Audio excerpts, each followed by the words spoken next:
What's up, guys? Welcome to Daily Dose of Reddit. This is your host, Zach, and today's subreddit is r/NuclearRevenge. This story's called Favorite Teacher Gets Wrongfully Fired, So I Get 3/4 of the Staff Arrested. I'll start off by saying this happened to my sister, and the actions taken were hers. My sister has always gotten along very well with her teachers, and has a habit of forming actual friendships with them, to the point that she still talks to her 5th grade English teacher, along with many others, decades later. This happened about 15 years ago. My sister was a student at Job Corps, a government-run live-on-campus vocational training program, studying hotel-motel management. She got on extremely well with her hotel-motel management teacher, better than pretty much every teacher she'd already had up to that point. One day, the teacher goes to the center's dean's office and walks in on a paper shredding session. It turned out that there was some pretty major embezzling happening at the center, as in, more than 60% of the funds for the center were being stolen. The teacher was appalled, and despite some rather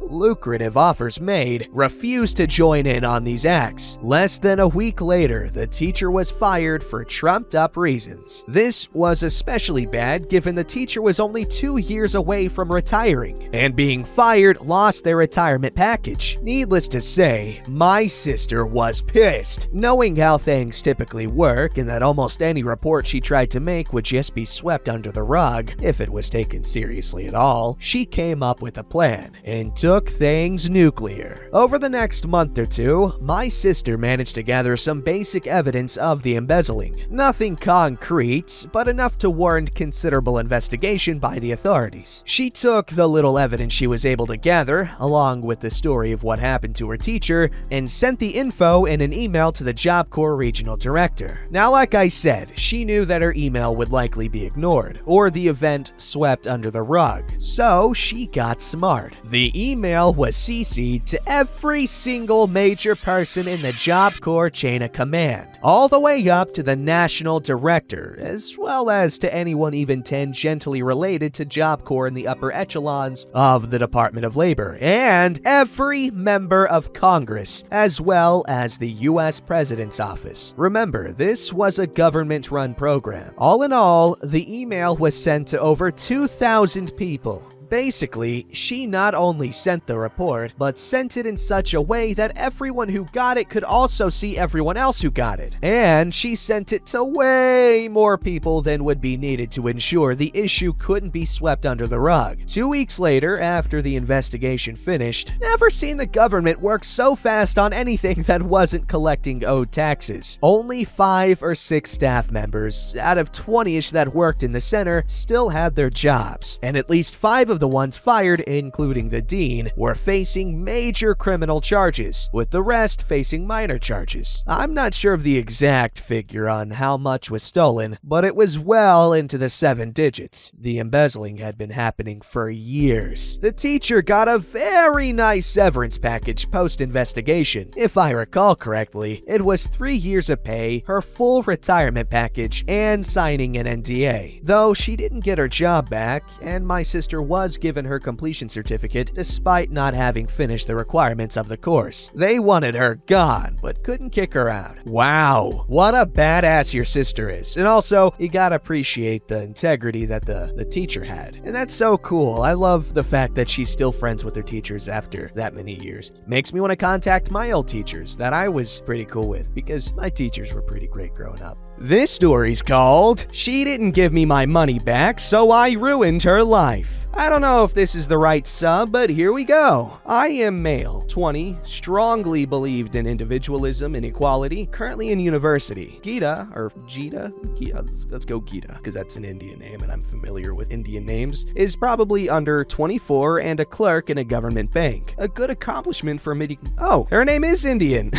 Gita. A good accomplishment for middle-class Indians. We both are neighbors, live with our parents. It is normal and sort of compulsory in India India, especially in small towns. We are neighbors for around 8 years. Our parents have okay relations with each other, and I have a good relation with her parents and an okay relation with Geeta. We both are lower economical middle class and socially from the upper caste. See caste in India. Both our parents are liberal in an Indian sense, but in Western standards, they are very conservative. You can say this for a majority of Indian parents. February 2019. I had to deposit 8,000 Indian rupees, or $112 US.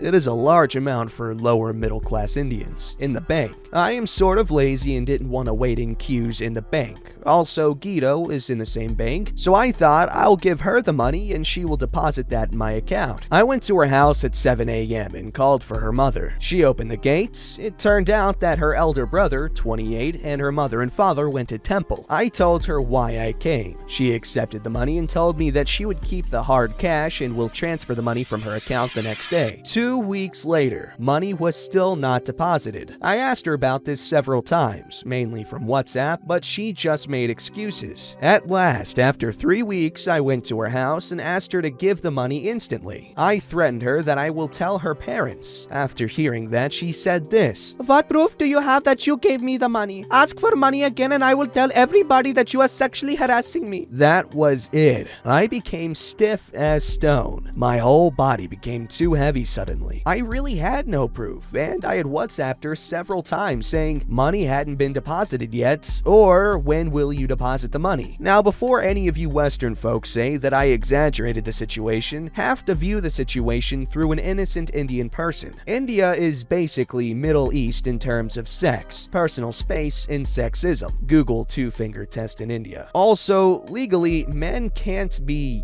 violated. But unlike Middle East, it hides this fact through white lies. India has a violation problem, and this is one of the reasons of false accusation problems too. I have heard many false sexual harassment and violation accusation cases, and I've personally seen my distant rich cousin assault his neighbor due to a land dispute violently. He simply used his beautiful clerk to charge him with a false sexual harassment case. That case ended with the neighbor being in jail for some time. Both my cousin and his neighbor had to bribe the police. June 2019. I hadn't talked to her again, but after that, I had a plan to revenge her. By this time, I had spied her a bit and found out that she buys alcohol every alternate Sunday from X place and drink it in her friend's place. Drinking alcohol is seen as immoral in the male population and 10 times immoral in female population in India. Also, she had a boyfriend, under 25, with whom she'd spend half an hour every Saturday's evening at X Park, which is on the other side of the town. Having a boyfriend or girlfriend is seen as immoral in India, and you won't ever get rental flats easily if you have a boyfriend or girlfriend. I clicked her photos, both with her boyfriend and buying alcohol. First Saturday, July 2019. That day on my way to the park, I found a police SUV a mile away from the park. I thought maybe it's time to get this plan a step further. I told them that a couple is doing an obscene act in the X Park. The police officer replied in a very rude language. I knew I had to pay him, so I gave him 2,000 Indian rupees and he agreed to go. The park Geeta used to go to was famous for unmarried couples, so in every Valentine's Day, the police used to harass the couples there. On reaching there, I told him the spot and began to watch the situation from a distance. I wasn't able to hear them, but the view was clear. Geeta and her boyfriend were neither kissing nor hugging. They were just talking on the bench at that time. The police arrived and told them something. After that, the police slapped Geeta's boyfriend a few times immediately. It appeared that her boyfriend refused to give his parents' number. In India, if a police officer caught an under 30 unmarried couple, then they demand the victim's parents' numbers. The whole drama went on for 20 minutes. Both even fall to the police's feet. At last, they had to give some money to the police. This police behavior is pretty normal in India.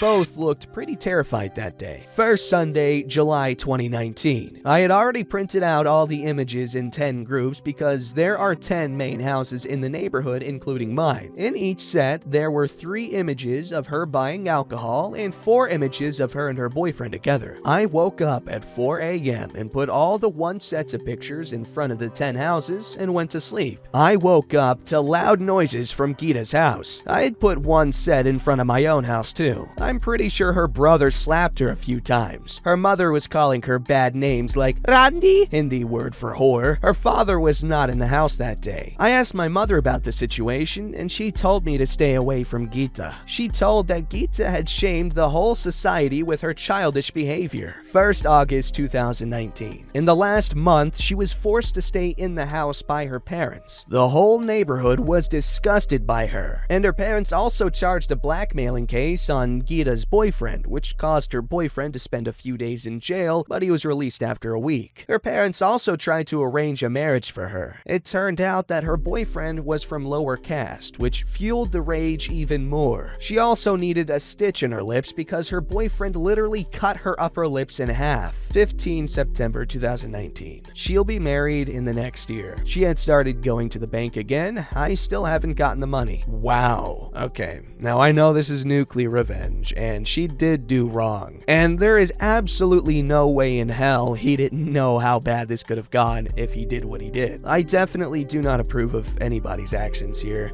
Damn, did he go nuclear? Alright, this story's called You Were Never My Dad. Back in the mid-90s, my sister got knocked up by a guy. She was 17, he was 18. I despised the guy with pretty much every fiber of my being. My mom decided, however, that a baby should know their father, so she invited him to come live in our house without telling me. Took me a week to calm down enough so that when I eventually came back, I didn't punch him when I walked in the door. John was a piece of crap. Great artistic talent, but all he did all day was sit out in the garage and do prison tats for people, in addition to stealing mine and my deceased father's power tools and pawning them for a few bucks so he could get some cigarettes. I worked a full-time job and went to school, so I would be gone 12 to 14 hours a day, but it felt like I was pulling into the driveway of a frat house with a dozen or so people drinking and partying in the garage until I had to leave in the morning. I slowly curtailed that crap by being a giant pain in the ass to all the guests by having their cars towed or their wheels inexplicably slashed. By the time my nephew was 2, I'd managed to put a stop to the 24-hour party zone, but people would still congregate on Saturdays. A few months later, I'd had enough and threw John to the curb. My sister's friends all came forward to tell her about how he'd hit on all of them and probably slept with half of them, plus some other skanks he'd meet, all the while professing his devotion to my sister and their child. After I'd thrown him out, John disappeared for 8 years. No idea where, and I really didn't care.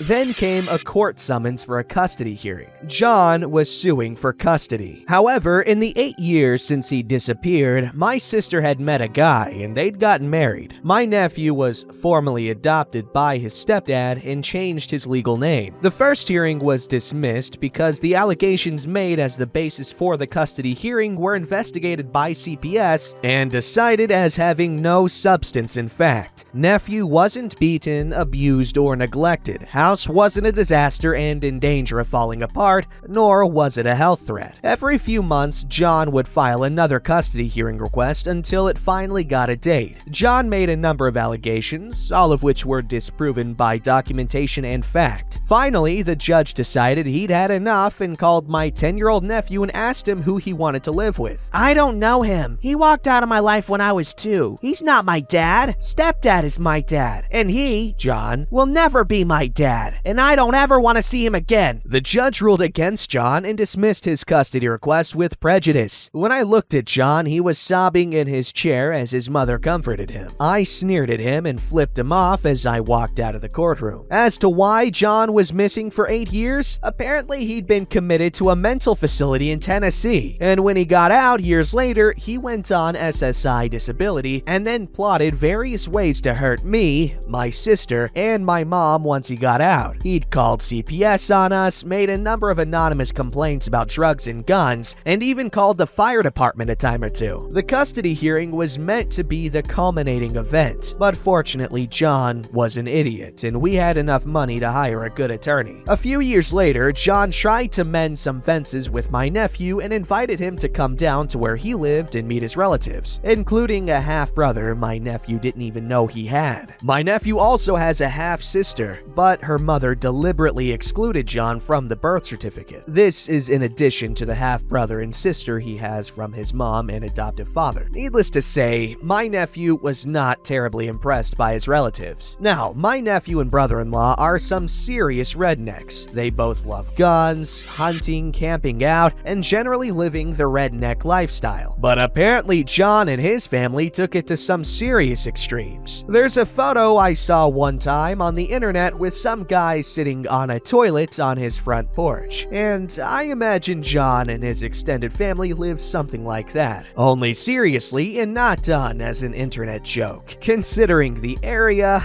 I would not be surprised. When my nephew was 15, almost 16, we received a call that John was dead. Someone had put a gun to the back of his head and blown his brains out as he sat on the couch in his mobile home. I felt sorry for John's girlfriend and her son, who found him, but for John, I didn't feel a thing. A journalist tracked my nephew down a few months later and filled us in on some details. Apparently, John had been killed as the result of a murder-for-hire plot. We learned through our own sources that John had been dealing drugs and unknowingly moved into someone else's territory. The would-be drug kingpin paid a guy a few $100 and the promise of an ATV to kill John. Typical redneck retribution, I guess. The journalist asked my nephew for a quote. "Sure, I wish I could meet the man who killed him." Why's that? The journalist asked. "So I could shake his hand. John was never my dad, and I won't miss him." Just goes to show, guys, don't abandon your children, otherwise you might end up dead in your trailer park home as a result of a drug feud, and your son